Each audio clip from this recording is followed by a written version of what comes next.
Hello friends, welcome to my channel again. और आज का टॉपिक है कुछ डिफरेंट। आज तेलंगाना में जो करीमनगर डिस्ट्रिक्ट है वहाँ पे एक सांप को आवाज़ निकालते देखा गया है। काफ़ी स्ट्रेंज साउंड है। जो सब लोगों ने ये वीडियो वायरल किया है कि जिसने सांप जो है आवाज़ निकाल रहा है। आप देख सकते हो ये साउंड। तो अभी तो ये मालूम नहीं कि ये कितना सच है कितना झूठ है, बट वायरल हुआ है वीडियो। और काफ़ी लोगों ने इसको शेयर भी किया है, इवन इसे न्यूज़ में भी दिखाया गया है। तो आगे देखिए आप वो साउंड। मैं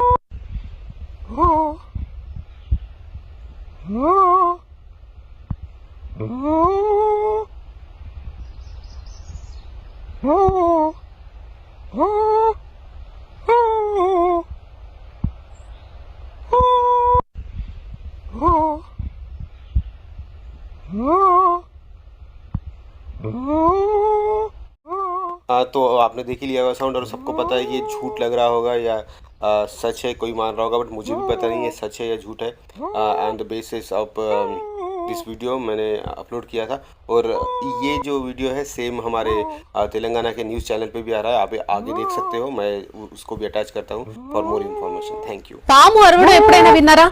మనిషి మాదిరిగా మూలగడం ఎప్పుడైనా చూసారా? కరీంనగర్ జిల్లాలో ఇప్పుడు ఇదొక పెద్ద హాట్ టాపిక్ గా మారిపోయింది. రామడుగు మండలం వెలిచాల్లో వింత పాము సంచరిస్తోంది. ఇక్కడ ఇందిరమ్మ కాలనీ సమీపంలోని నీలగిరి తోటలో కనిపించిన పాము నోరు తెరిచి వింత వింత శబ్దాలు చేస్తోంది. ప్రస్తుతం దీనికి సంబంధించిన వీడియో చక్కర్లు కొడుతోంది.